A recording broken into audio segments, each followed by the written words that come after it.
ಅರಣ್ಯ ಇಲಾಖೆ ವಿರುದ್ಧ ರೈತರ ಬೃಹತ್ ಪ್ರತಿಭಟನೆ.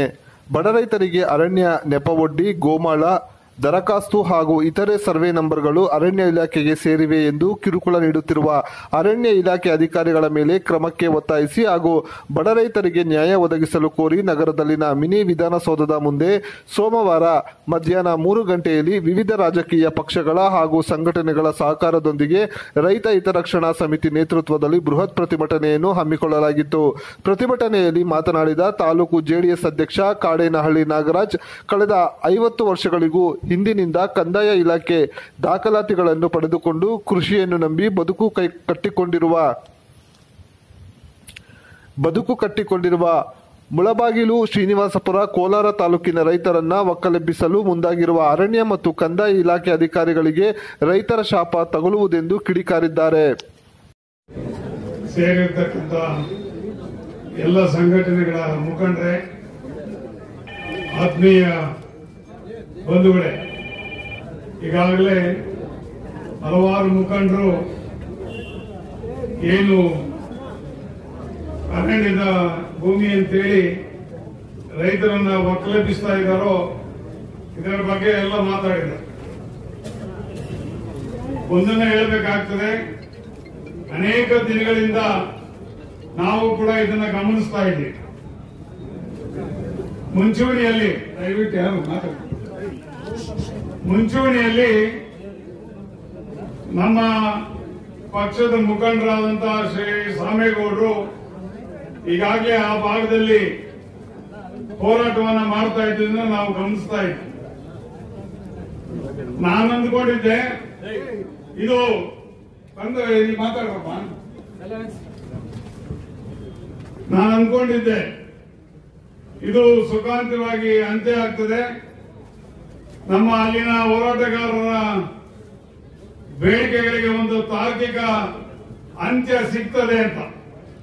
ನನಗೊಂದ್ಸಾರಿ ಸಾಮೇಗೌಡರು ಹೇಳಿದ್ರು, ಜಂಟಿ ಸರ್ವೆಗೆ ಆರ್ಡರ್ ಆಗಿದೆ, ಕಂದಾಯ ಇಲಾಖೆಯವರು ಫಾರೆಸ್ಟ್ ಇಲಾಖೆಯವರು ಇಬ್ಬರು ಸೇರಿ ಜಂಟಿ ಸರ್ವೆ ಮಾಡೋದು ಅಂತ.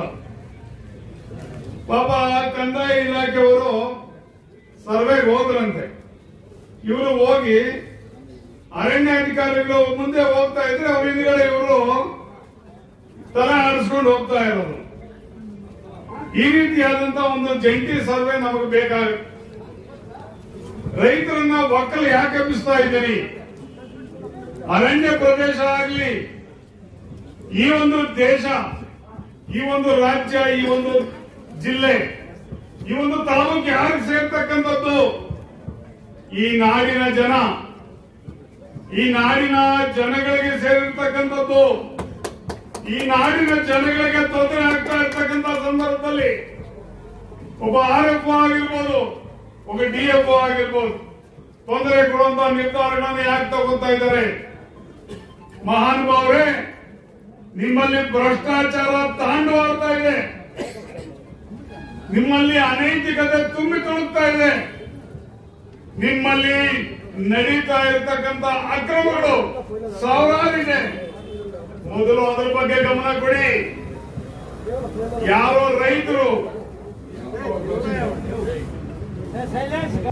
ಕೇವಲ 1 ಎಕರೆ, 2 ಎಕರೆ, 3 ಎಕರೆ, 4 ಎಕರೆ ಇರ್ತಕ್ಕಂತ ಒಬ್ಬ ರೈತರ ಮೇಲೆ ನೀವು ಗದಾ ಪ್ರಹಾರ ಮಾಡ್ತಾ ಇದ್ದೀರಿ ಅಂತಂದ್ರೆ ನಿಮ್ಮ ಮನಸ್ಸಲ್ಲಿ ಕೊಳಕು ತುಂಬಿಕೊಂಡಿದೆ, ನಿಮ್ಮ ಮನಸ್ಸು ತೀರಾ ಕೀಳುಮಟ್ಟಕ್ಕೆ ಹೋಗಿದೆ ಅಂತ ಈ ಸಂದರ್ಭದಲ್ಲಿ ನಾನು ಹೇಳೋದಕ್ಕೆ ಇಚ್ಛೆ ಪಡ್ತಾ ಇದ್ದೇನೆ. ಒಬ್ಬ ರೈತ 1 ಎಕರೆ, 2 ಎಕರೆ, 3 ಎಕರೆ, 4 ಎಕರೆಯಲ್ಲಿ ಬಂಗಾರ ಬೆಳೆಯಕ್ಕಾಗಲ್ಲ, ತಮ್ಮ ಜೀವನವನ್ನು ಕೂಡ ಮಾಡ್ಕೊಳಕ್ಕಾಗಲ್ಲ, ದಿನೇ ದಿನೇ ಸಾಲಗಾರನಾಗಿ ಹೋಗ್ತಾ ಇದ್ದಾನೆ. ಅಂತ ಒಂದು ಸಂದರ್ಭದಲ್ಲಿ ಕೂಡ ಜೀವನಕ್ಕೆ ಆಧಾರ ಆಗಿರ್ತಕ್ಕಂಥ ಅದನ್ನು ಕೂಡ ಕಿತ್ಕೋತಾ ಇದ್ದೀರಿ ಅಂದ್ರೆ ನಿಮ್ಮಂತ ನೀಚ ವ್ಯಕ್ತಿಗಳು ಯಾರು ಇಲ್ಲ ಅಂತ ಹೇಳಿ ಈ ಸಂದರ್ಭದಲ್ಲಿ ನಾನು ಹೇಳೋದಕ್ಕೆ ಇಚ್ಛೆ ಪಡ್ತಾ ಇದ್ದೇನೆ. ಈ ಸರ್ಕಾರನೇ ಅರಣ್ಯ ಮಂತ್ರಿಗಳೇ ಹೇಳಿದ್ದಾರೆ, 1 ಎಕರೆ, 2 ಎಕರೆ, 3 ಎಕರೆ ಇರ್ತಕ್ಕಂಥವ್ರ ಮೇಲೆ ಯಾವುದೇ ಕ್ರಮ ತಗೋಬೇಡಿ, ನೀವು ಪೂರ್ಣವಾಗಿ ಅವರ ಪರವಾಗಿರ್ಬೇಕು ಅಂತ ಹೇಳಿ ಅರಣ್ಯ ಸಚಿವರು ಹೇಳಿದ್ರು ಕೂಡ ಯಾರೇ ನಿಮ್ಮ RFO ಯಾರೇ ನಿಮ್ ಡಿಎಫ್ಒ, ಯಾರೇ ನಿಮ್ ತಹಸೀಲ್ದಾರು, ಯಾರೇ ನಿಮ್ ಡಿಸಿ, ಅರಣ್ಯ ಸಚಿವರು ಸರ್ಕಾರ ಹೇಳಿದ ಮೇಲೆ ಈ ರೀತಿ ಆಗ್ತಾ ಇದೆ ಅಂದ್ರೆ ನೀವು ಅರಣ್ಯ ಸಚಿವರಿಗೆ ಗೌರವ ಕೊಡ್ತೀರಾ ಅಥವಾ ಈ ಸರ್ಕಾರಕ್ಕೆ ಗೌರವ ಕೊಡ್ತೀರಾ ಇಲ್ಲ ಅನ್ನೋದು ಇವತ್ತು ಗೊತ್ತಾಗುತ್ತೆ. ಬಂಧುಗಳೇ, ಇವತ್ತು ಸಾಂಕೇತಿಕವಾಗಿ ಮುಷ್ಕರ ಮಾಡ್ತಾ ಇದ್ದೀವಿ. ನಮ್ಮ ಬಲನ, ನಮ್ಮ ತಾಳ್ಮೆಯನ್ನ ಪರೀಕ್ಷೆ ಮಾಡಬೇಡಿ. ನಮಗೂ ಒಂದು ತಾಳ್ಮೆ ಇದೆ. ನಮ್ಮ ಸ್ನೇಹಿತರು, ನಮ್ಮ ಸಂಬಂಧಿಗಳು, ನಮ್ಮ ರೈತರು ಇವರಿಗೆಲ್ಲ ತೊಂದರೆ ಆಗ್ತಾ ಇರ್ಬೇಕಾದ್ರೆ ನಾವು ನೋಡ್ಕೊಂಡು ಸುಮ್ಮನೆ ಇರೋದಕ್ಕಾಗೋದಿಲ್ಲ. ನಾವಂತೂ ಈ ಸರ್ಕಾರಕ್ಕೆ ಕಣ್ಣು ಇಲ್ಲ, ಕಿವಿನೂ ಇಲ್ಲ, ಬಾಯಿ ಮಾತ್ರ ಇದೆ ಈ ಸರ್ಕಾರಕ್ಕೆ. ಈ ಸರ್ಕಾರಕ್ಕೆ ಇವತ್ತು ನಾವೆಲ್ಲರೂ ಕೂಡ ಒಂದು ಕಡೆಗೆ ಇದನ್ನ ಕೊಡ್ತಾ ಇದ್ದೀವಿ. ನಮ್ಮ ಮನೆಯ ಮುಖಾಂತರವಾಗಿ ಒಂದು ಇದನ್ನ ಕೊಡ್ತಾ ಇದ್ದೀವಿ.